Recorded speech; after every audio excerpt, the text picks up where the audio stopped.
What's going on, everyone? Welcome back along to the crib, where if you've been not sleeping under a rock, you'll know that we're not very far away from one of the biggest competitions, if not the biggest competition in the Southern Hemisphere, getting ready to kick off. And as per every single year, it has come to that time to preview the squads taking part in the 2018 Super Rugby competition. Now, there's been a lot of changes. We're not going to talk too much, hopefully, about that today, but we are going to be looking at, first up, the New Zealand Conference. 5 teams we're going to be having a look at, and we can't do it alone this year. We're upping the ante. We're getting more and more guests, hopefully, on throughout the season.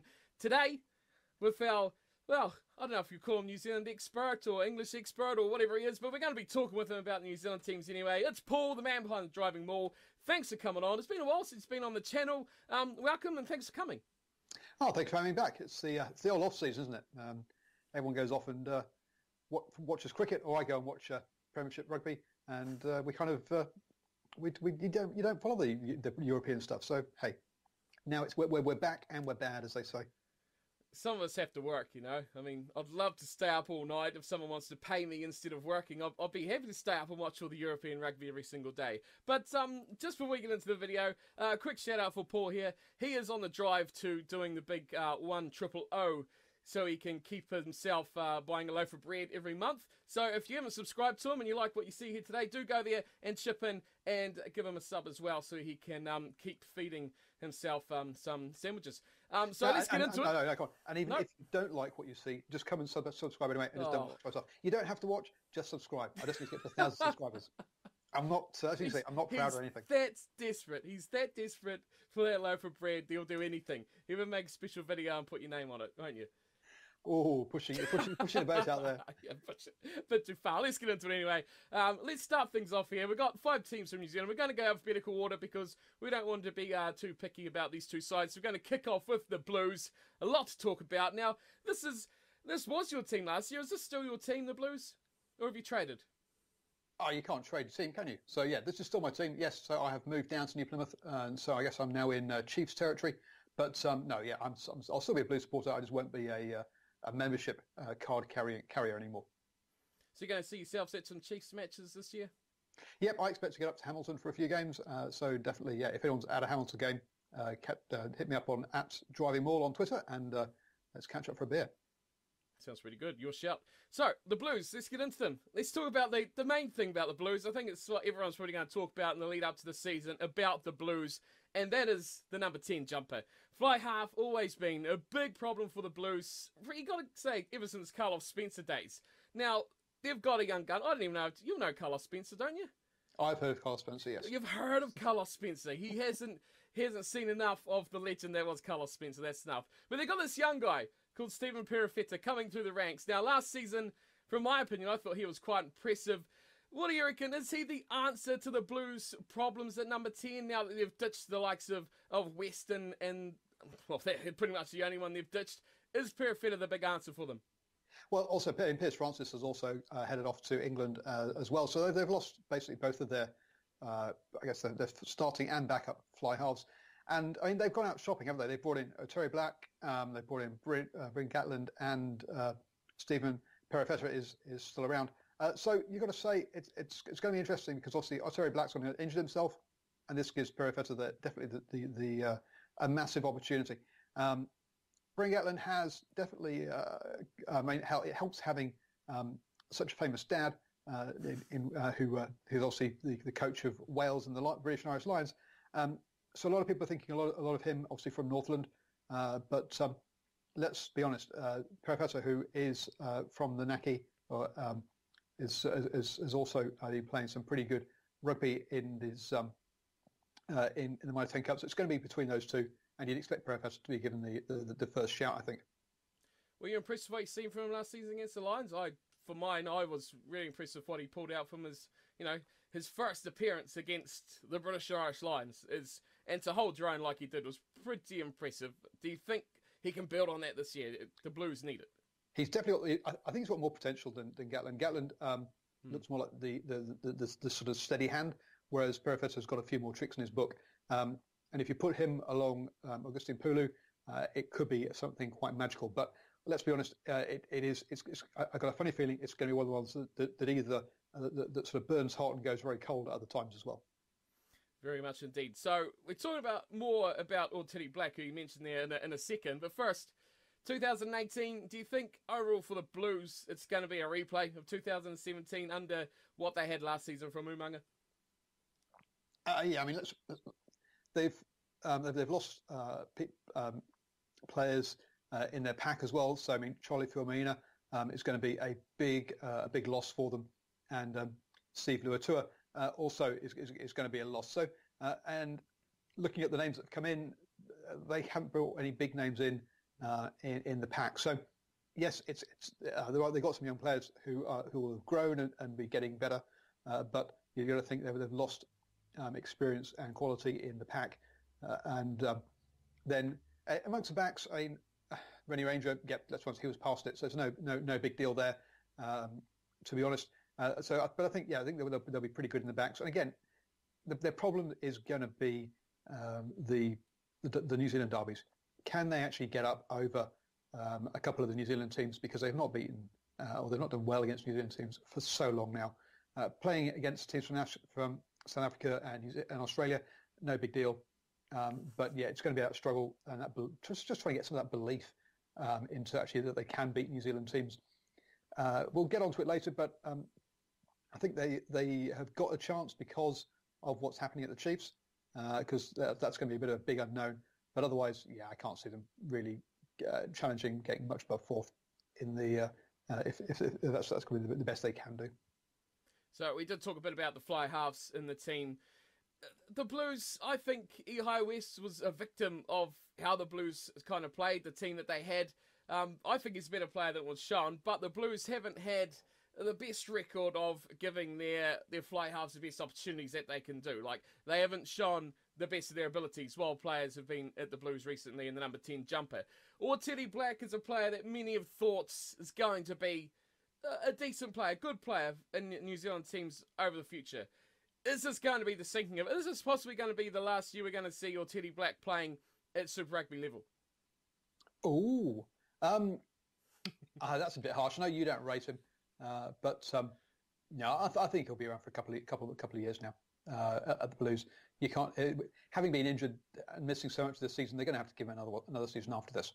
And it's funny, isn't it? You always say that the fly halves don't get a decent shot in the Blues. And you kind of look at what's outside them.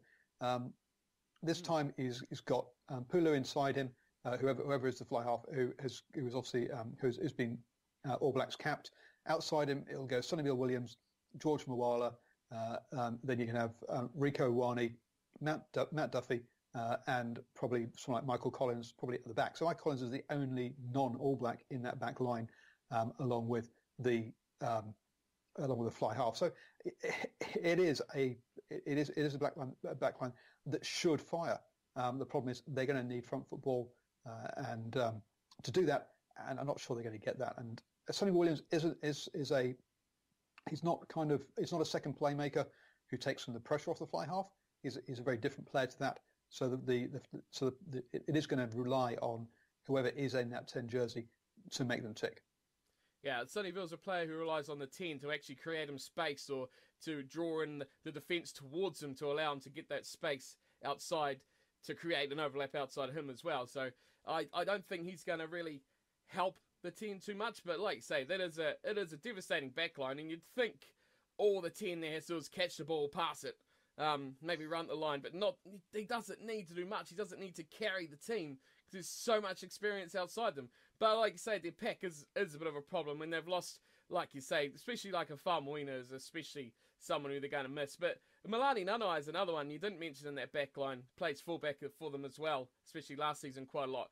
It's a devastating back line that you've got to wonder how it doesn't perform better than it has. So, strengths and weaknesses of the Blues. Personally, for me, what we've just talked about, the back three. You got the likes of the Moala, if you're going to count him, the Sonny Bills in the centres, but the back three, likes of the Duffys, the Ioannis, the Nanais, Collins to a lesser degree, but they've got to be the danger. And Caleb Clark, I don't know if you've heard about too much of him, but he tore up under 20 World Cup last year, I think scoring 6 tries in the tournament, and was one of the up-and-coming stars. He's also at the Blues as well. So a lot of talent out there for my strength. For me, the weakness, of course, is going to be the fly half. It's going to be how they perform, whether they can get the best out of.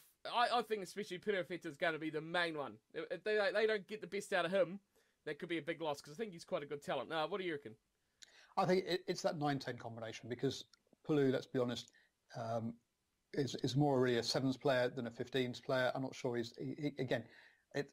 you've got two mercurial players probably in Pulu and Perofeta, so there's just no solidity there. Pulu's been given the captaincy, which was a big surprise to a lot of us. Let's see, that maybe that's the making of him. But yeah, it's that 9-10 combination. I don't think it's just the 10. It's also the service he's getting.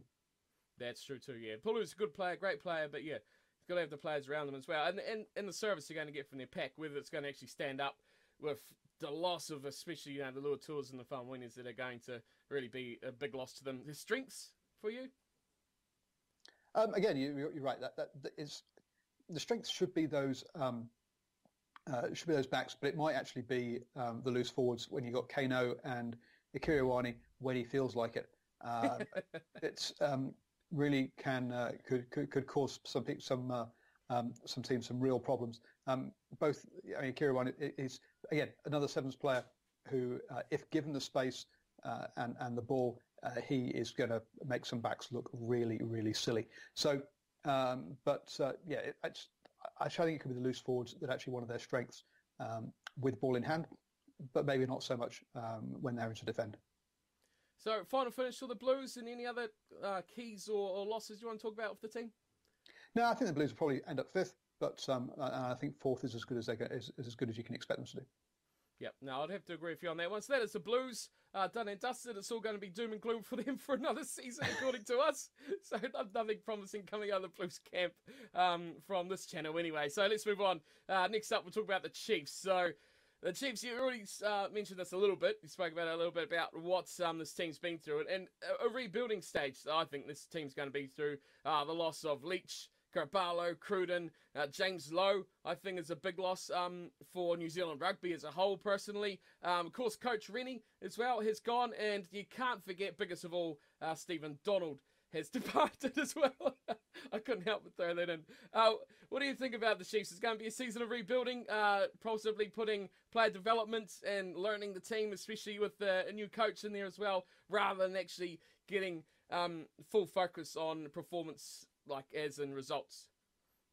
Well, I don't know, because I mean, we all thought the Crusaders would be rebuilding and kind of messing around, didn't we? And they went and won the whole thing. So is there going to be a fresh wind that gives everyone a lift and off they go and win the whole thing, or as you say, will it be a rebuilding year where everyone's going and throwing passes and players just aren't there?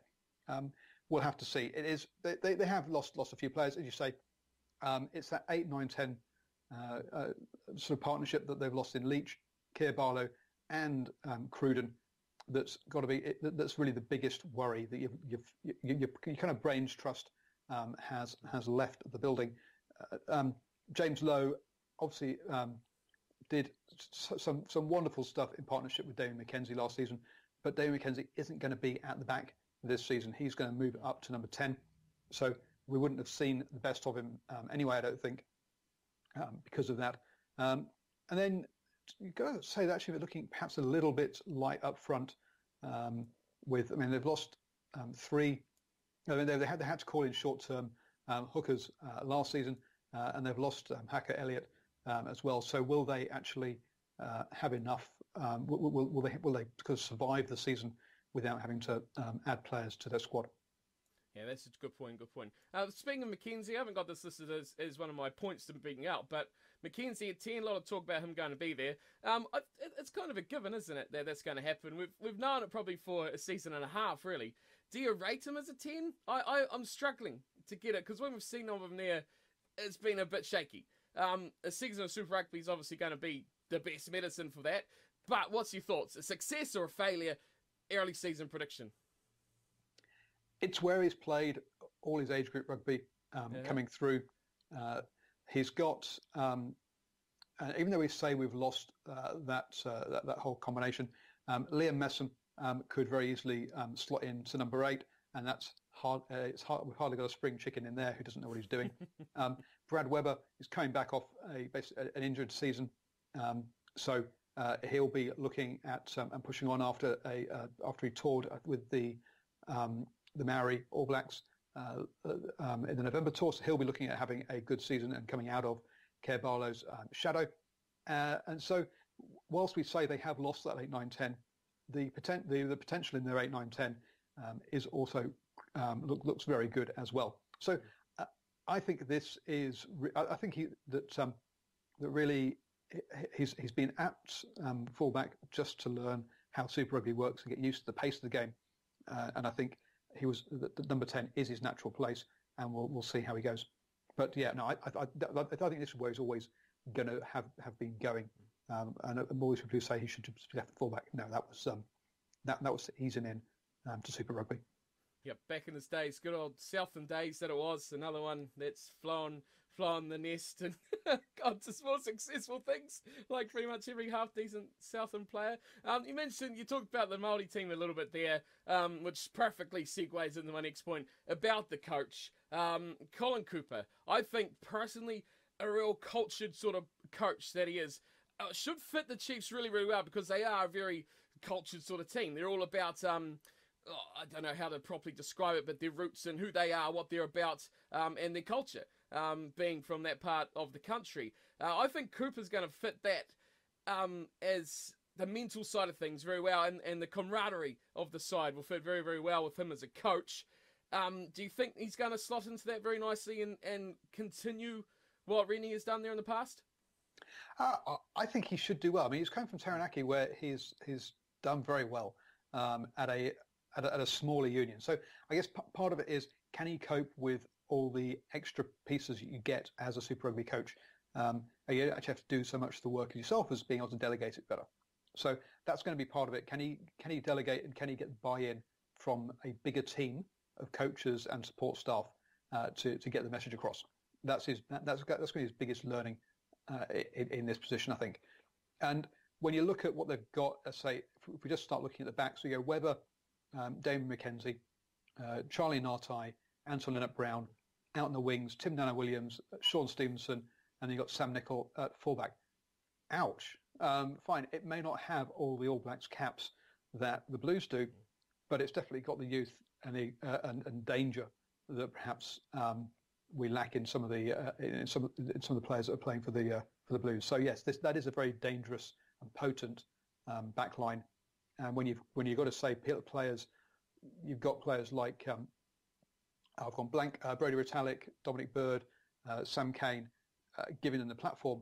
This is one potent side. But, yep. but it is one of those ones where we don't know, as you say.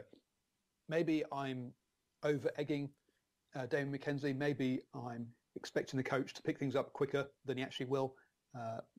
We'll get a very good guide in the first couple of weeks as to whether they're hitting the ground running or whether they're all trying to find their feet and figure out what the coach wants. Yeah, it's interesting though, because I think he should adapt to Super Rugby pretty well, because he's played, or he's coached, I should say, at that level of the New Zealand Māoris for a number of seasons. So he knows what those top level players like. He knows how to coach with them and how to use them at a level that is up there, I think, with Super Rugby as well, with those sorts of players. So I think that's really a good move for them, and the Chiefs shouldn't lose much, I don't think, from having him there as the coach in this season. So promising signs, I think, from that sort of things.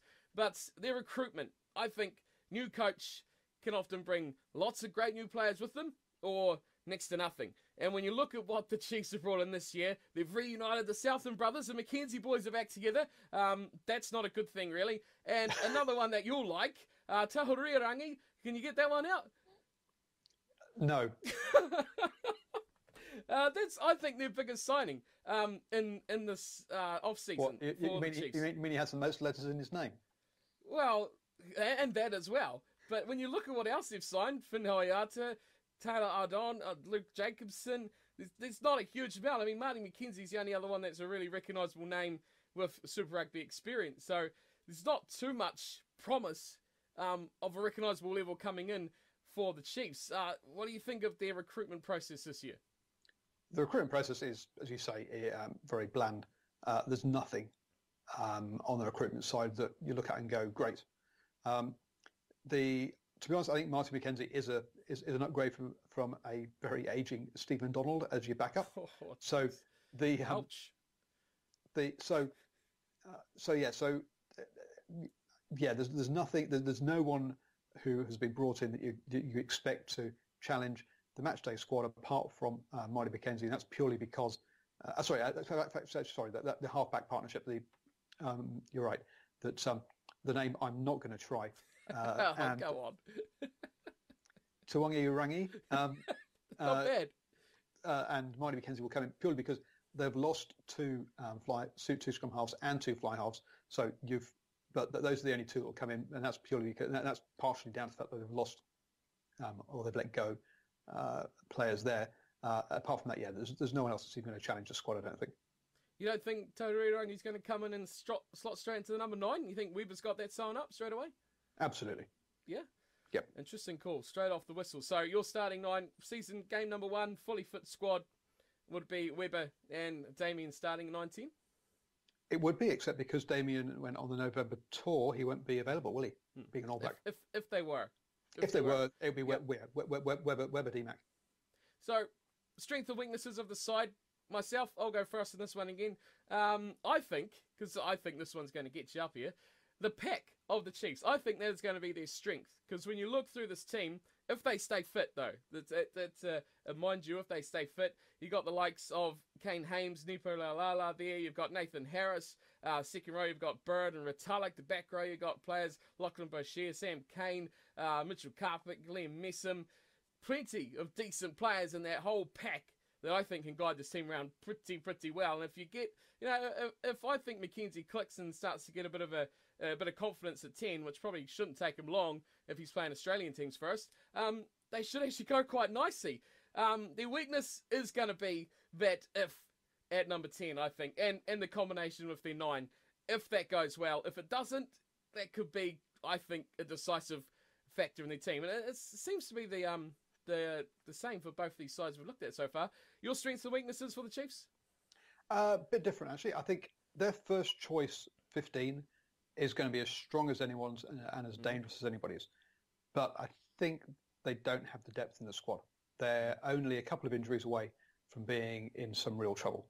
I think they got, and so I think their problem is going to be who. I've not checked out their schedule. Sorry, lack of preparation. But because they have got so many All Blacks and they rely on them so much in Retallick, Kane, and those kind of guys as leadership, and D-Mac, that they could stumble early in the season when they've not got all their players available. So that's my concern is their start, and then I think they're probably one of the most susceptible teams to injuries. Final position for the Chiefs. This is unknown. They could come top. They could come bottom. This is the fun thing about them, is that coach and D-Mac at 10 is going to tell us so much. And if they make a bad start because they're missing their All Blacks, then it could turn into a long old season. So you're not going to put your name on a number. Come on. Put them down as third. Oh, geez, I was going to go out and say, yeah, I'll go third, because I thought you were going to go fourth. I thought the same. That was my pick as well. Anything else I'd add on the Chiefs there? No, I think we've covered pretty much everything there.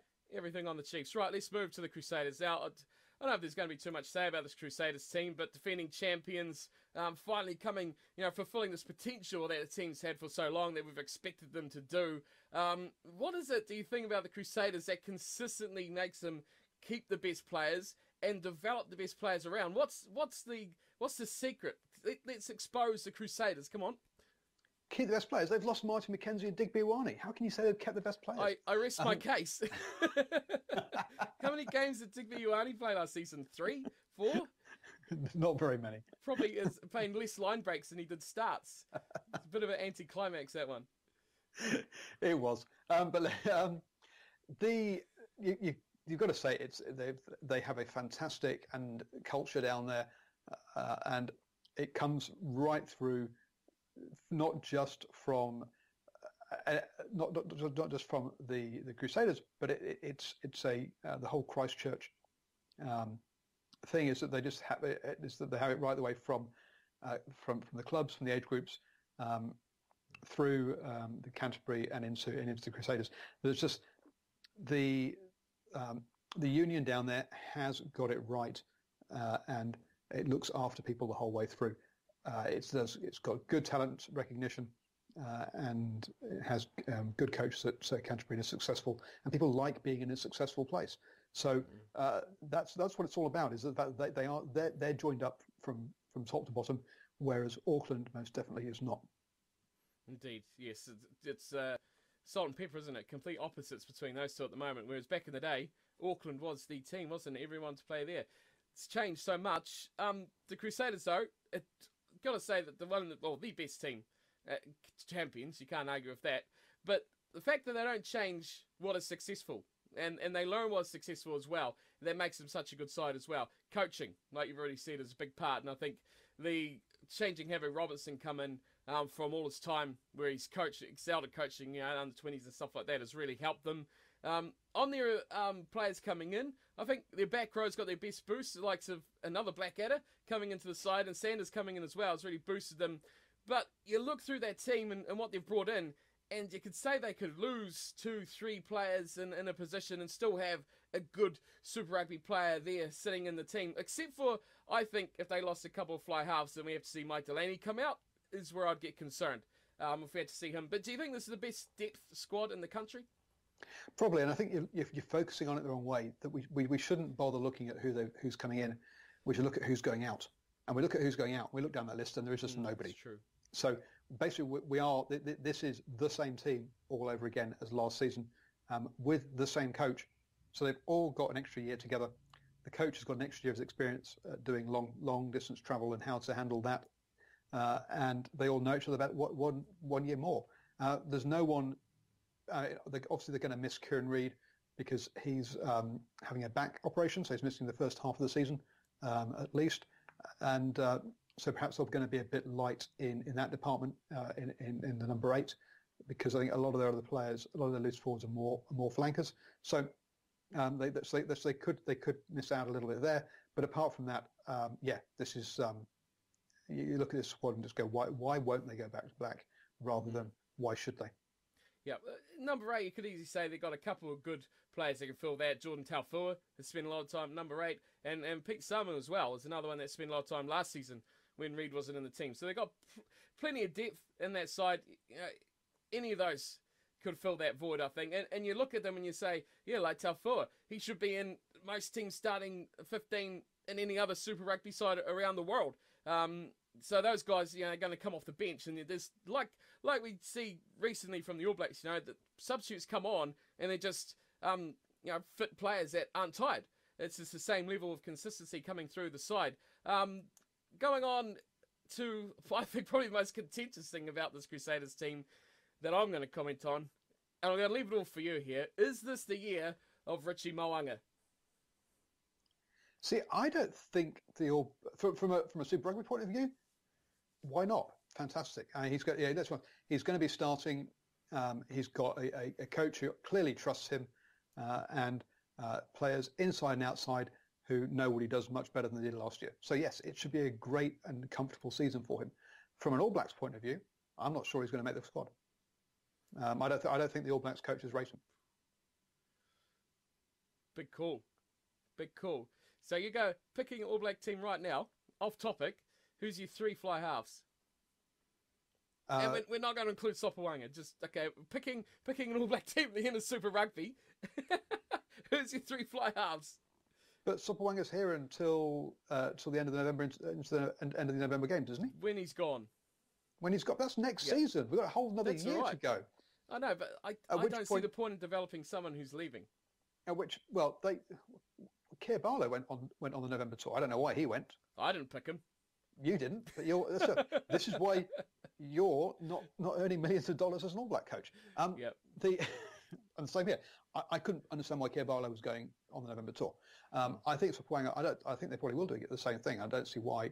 But I think that obviously Barrett's number one. David McKenzie clearly is the person they want to be number two. And I think Sopoaga is the other guy that they'll pick. So there's not going to be, you're not going to go into a fourth pick until who's the next up and comer? Oh, Mitch Man's clearly the next one for now. But we've got to see who is. And obviously, we've got to see how the battle for number 10 shirt goes up in Auckland, and see if how one of those guys goes. But I just don't understand why. But the All Blacks coaches don't rate Rich. I don't think they rate Richie. Yeah, it definitely seems that way. It's not about me saying he's not good enough to be an All Black fly half. It's about what I think the coaches are thinking. And it shows just how the riches of depth, I guess you could say, that guy isn't good enough when clearly, he performs at the level below. And so you got to think, there's so much good players around that this guy doesn't make the team and he performs this sort of level at Super Rugby. So I think it's good for New Zealand rugby that a guy like Mo'unga's there. But like we talked about the other day, is he going to depart because he's not quite considered to be in that All Black team? That's something that could happen, in the next year or two. Finally, Crusaders, strengths and weaknesses. For me, it's just the depth. The depth of this Crusaders team is ridiculously good. Like I said before, you could injure 2-3 guys, and they've still got guys of quality that are going to come in. Like you said, no one out, the same team, same players, and that core is still there. The weaknesses, no one knew last year. Is anyone going to find out this year? The only new weakness I can say is it gets stale. In fact, they haven't turned things over, and that's just wishful thinking. Let's be honest. I don't think anyone cares if it's. No one from Canterbury cares if it's boring to watch. They just want to support a winning team. So where are you finishing them? Just with all these players, if they just get stale and Scott Robinson can't keep it fresh and they get bored, that's the only thing I can think of. But yeah, I don't think why they would do. It's hard to see them not finish number one. They're going to be one or two. Yeah, I'd go the number one straight away. Anything else you want to add to the Crusaders on that one? No, just the red and black machine is going to go well. Right, let's go further south. Highlanders. It seems a long time ago since they won Super Rugby, doesn't it? And they're back in the market for a coach. Aaron Major is coming in for Tony Brown. So you're a lot more into the Viva Premiership than me. You've watched a lot more because you seem to not have to sleep.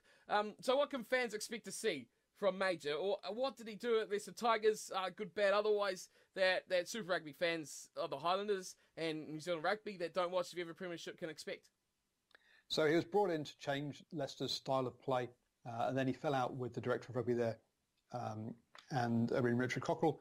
And Richard Cockrell got fired, and then Aaron Major got fired soon afterwards. So whilst they got, to all accounts, they got on well personally, they just didn't get on well with rugby style. So it's going to be a matter of, can he get his coaches to buy in to his vision? And as he's in New Zealand, and it's in New Zealand, he was trying to put in a more backs play. I don't see why he should have that problem here. So all the players liked him. Sometimes the best coaches aren't liked by their players, and that gets the best out of them. But we'll have to see whether he is too friendly to the players or not. Would be perhaps my only concern. So attacking style of play you'd expect from Major? I'm expecting lots of fancy back play. Oh, like we see from Tony Brown, backwards kicks. Yes, that's the style to play. So with the Highlanders, we talked about it a little already. Lima Sopoaga, of course, leaving at the end of the season. At the end of this season, whenever he's going, who cares? He's really going. That's the main point of it. It's going to be a disaster for the Highlanders, personally. If they can't pick up someone pretty big in the off-season, it's going to be a disaster. They've lost Marty Banks, of course, the cult hero of the Highlanders. They've lost Hayden Parker, the man that never seemed to do anything but always did the consistency things well. And they have gotten this season Josh Ioane, Fletcher Smith from Otago, and the Mitre 10 Cup. Do you think this season they're going to be more about just getting every little minute they can get out of Sopoaga, or are they going to try and find someone who can fill that void in those couple of guys they've got there as well? I think they're going to ask Lima Sopoaga to pay as much as possible, definitely in the earliest part of the season, because and then sort of try and bring one of those other two through, because at the moment, they're too raw to expect them to go in straight away and play well. So yeah, they're going to rely on Lima Sopoaga early doors. And again, this is a team that's going to be reliant on about 4 or 5 players. And if those guys aren't there, then you've got to say they're going to struggle, I think. Yeah. So from that, a lot of players are lost. There's been a huge amount of exodus from the Highlanders. Hello, Nuka, Wheeler, Christie, Evans, Banks, Parker, Fikatoa, Osborne, the list goes on. And they've got no huge names or even recognisable names of any sort coming in to the side. Is this, you think, a typical Highlanders sort of recruitment? 3, 4, 5 years ago, they were a team of nobodies, unknowns that everyone expected to do poorly. And, of course, we all know what happened there. Is this something that the Highlanders kind of base their season-on-season production of to get these guys who they think have promise? Don't care who they are. Names don't matter. It's all about performances and doing the right things well. Of just the way the Highlanders typically play? Except I think the quality coming in is a lower quality. Previously, you're looking at Auckland rejects who they've then gone and they've then given confidence to, and they've flourished. And in kind of in your Fekatoas and your Naholo kind of players. Whereas if you look at what the players that are coming in now, they're coming from the smaller unions. I don't think they're bringing in the same quality that they were a few years ago. So I think they're trying to do the same thing, but I don't think they're doing it. I think they're doing it from a lower starting point. So they've pulled in one man from the Rebels. Now this guy's got a pretty big backing on him as well. Tyrell Lomax. I don't know if you've heard much about him from the Rebels, but a prop, expect to do big things. Have you seen much of him? Do you know what you expect from him for the Highlanders? A good boost for their front row, I think. He is, but I mean, again, the players they've lost have gone off to onto good things. So whilst he'll be a good addition, he can't replace 2 players who have gone on to do. So Craig Miller's gone off to the Sunwolves, and you've got here we go. Alan Konoku off to Glasgow. And I apologise. Sorry, I do try to do these names. It's not me being kind of. It's great. Anyway, I do try. So yeah, I just think that they've lost quality, and the people they're trying to bring in don't have the same potential of the players they used to bring in. So, strengths and weaknesses of the Highlanders, once again, we'll go for this. Myself, I think their back row is going to be where they have to really focus their best things. They've lost a couple of good ones. Christie and Evans have gone, but when you still got the likes of Dylan Hunt, James Lynch's there, Dan Pryor, Luke Whitelock, Elliot Dixon, Liam Squire, that's still a good core, I think, of back row players. That should be able to do enough to control at least open play of the game. Their front row is going to come under a lot of pressure, whether that can actually stand up to give the backline any sort of ball to work with. Their weakness, I think, is, like you said before, actually the same sort of thing. Losing 1 or 2 key players would have such a massive effect on this team, as opposed to, like we talked about, the Crusaders, who can just easily replace with a guy that's still good at this level. Highlanders, I don't think are going to be able to have that luxury at all, and could lose quite a bit. If they lose a couple of those back rowers and they got to call on, some of these no-name guys. Shannon Frizzell, is he going to be up to the standard? Your thoughts on that? I got to agree. This is down to when you've got your Aaron Smith, Liam Sopoaga, Naholo, Ben Smith. They're all blacks playing. These guys are dangerous as anybody. When they haven't, then the backups, the drop in quality is massive, much more than any other team in New Zealand. So they're going to want to keep it, as you say, fast and loose. They're not going to want to have any kind of arm wrestles. They're going to want to. It's going to be lots of kicks, lots of contestable kicks in the air, and looking for as much broken play as possible, and run other teams off their feet. Yeah, couldn't agree more with you on that one. Final finish in the conference this year? Just so I can fit all of the teams in, they're going to come 4th. Oh, jeez. It's like you've already read my notes. God, no, exactly the same as mine. Fourth for the Highlanders. I think it should be a good little battle between them and the Chiefs, I think, especially for that third and fourth spot. Anything else you want to add on the Highlanders this season? I was going to say it's going to be a good battle between them and the Blues for fourth and fifth. No, I don't have that much under faith in my team. Right, next to go on. Hurricanes, final team we're going to be looking at. And then we can have a sleep because we've gone on forever like always. Yep, long as always. Right, here we go. This is a good one for you, straight off the whistle. Are we going to see the best from Higher West now that he's left the Blues? No. Oh, no. How could you say no? No, well, okay, yes, he'll be fantastic. He's going to light up the whole tournament, and I don't expect Beauden Barrett to get much game time at all. No, sorry, I just don't rate our Higher West. He's a hot and cold player. If you give him front football and space, he's got the speed to really hurt people, but his kicking isn't great. He's not big enough really to if he's got back football. And he's not a composed player. He needs a second playmaker outside him. He played much better when he's got Piers Francis outside him. And Lamapi is not a Piers Francis style player. Let's be honest. Jesus, no. I was going to go on about that a bit more about Priority Higher West, but I've forgotten what I was going to say. Oh yes, of course, the Hurricanes surely are going to do what the All Blacks do. They're going to put Beauden Barrett at fullback. They're going to mess about what they do with the structure of the team, because they've got a player like Westie. So I think we're going to see a bit more game time for good old High West than you think, Mr. Negative on poor old High West. God, how could you be so mean to him? You're suggesting that you drop Geordie Barrett or Namel Scudder at fullback to put up to make Scudder's space. Never going to play fullback. He's going to be on the wing. To make space for Ohio West by moving Beauden Barrett to fullback.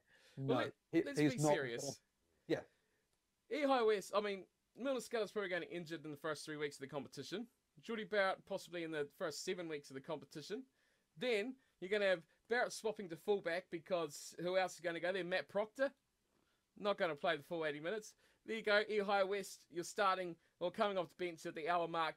But then again, perfectly segueing into my next thoughts, we're seeing a big swipe here from the Hurricanes, from the Rebels, who picked up Toby Smith, Murray Douglas, Scotsman, coming to the Hurricanes.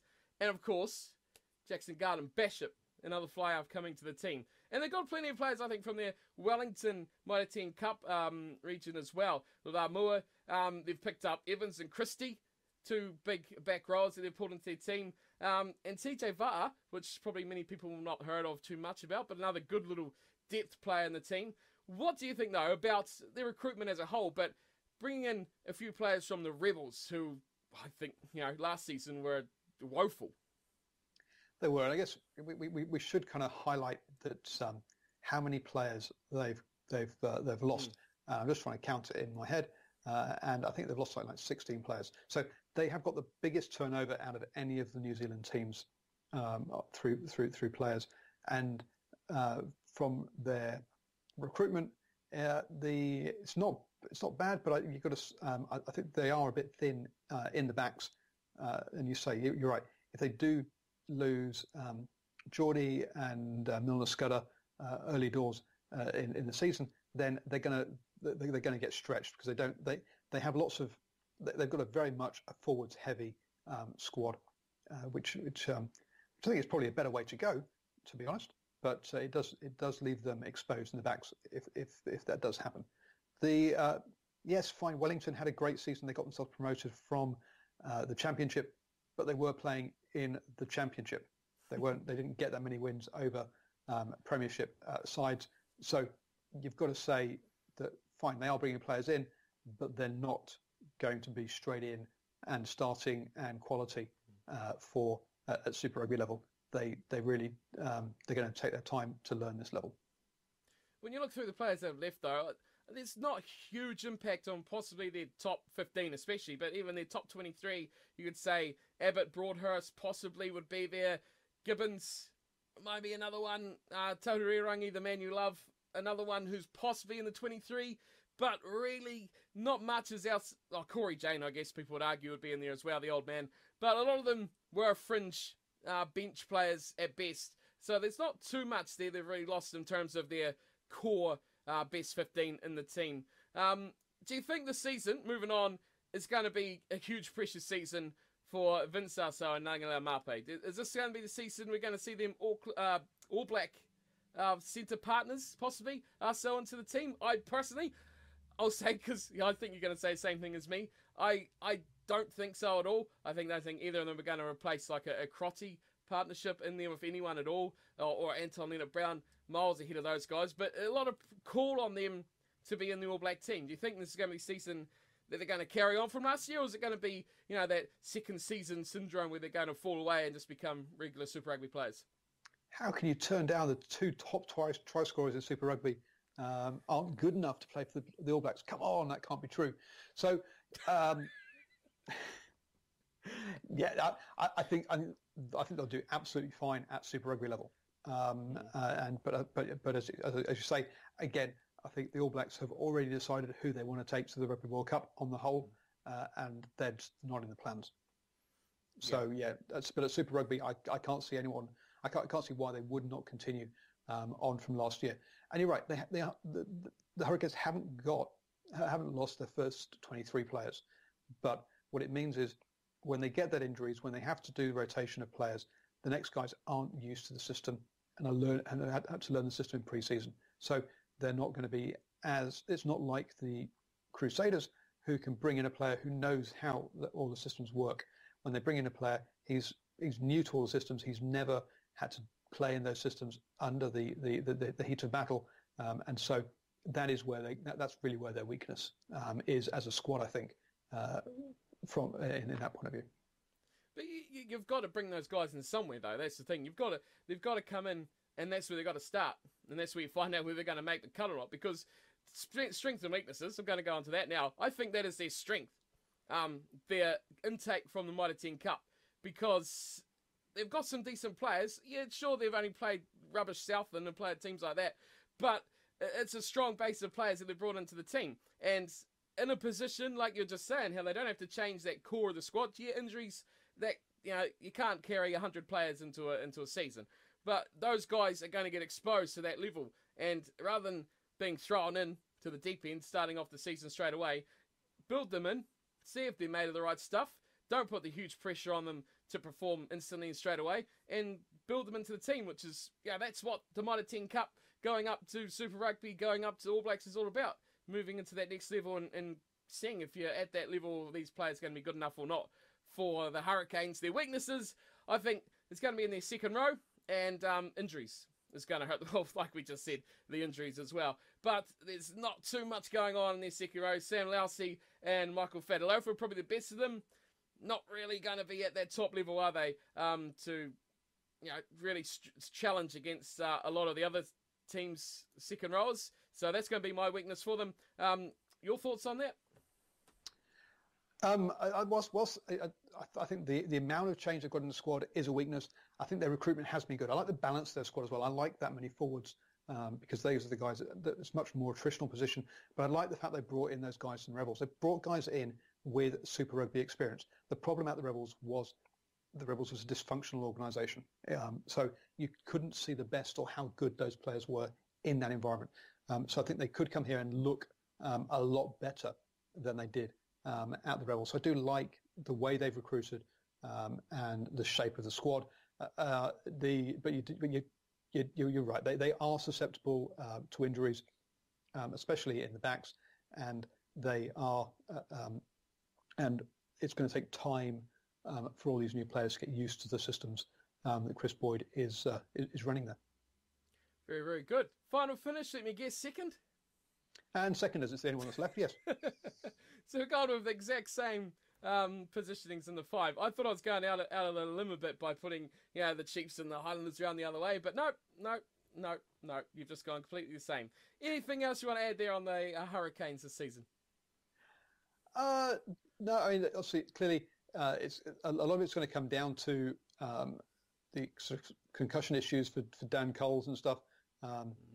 A lot of people had him down as World Player of the Year 2 years ago, rather than Bodie Barrett. If you talk to a lot of New Zealand fans, so he is going to be a really important player for them. And as you say, it's going to be how can that can that Type 5 mix it with other teams, because we do know that their Lucies with Ardy Surveyor, Brad Shields will definitely make a count, and Fafita will definitely make a good account of themselves. Yes, indeed. Well, there it is. We looked at the 5 New Zealand teams heading into the 2018 Super Rugby season. Thank you very much, Paul, for coming on. Your thoughts have been very much welcome. I think the people will decide what they think about your thoughts down in the comments below. So let us know what you think about our thoughts on the 5 New Zealand sides. Of course, I'll be back again very soon with the Australian Conference, with a guest as well, and of course the South African Conference. We've got guests coming all around the park here on the Super Rugby preview show, and of course we'll be here week by week too, previewing each and every match. Hopefully, Paul, you keen to come back for those when the season kicks off? Oh, absolutely. We'll be. I'll be going back, and obviously you will also be guesting on the Rugby Chat podcast.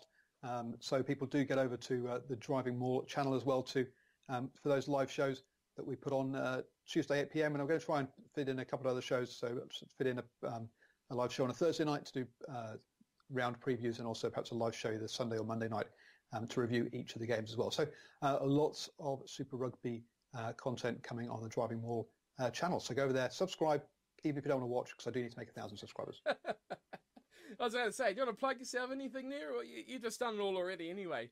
So Absolutely. Everyone can get hold of there. Driving Maul is the name and the place to go. Hit the red button and then quickly press backspace. So that's all you need to do.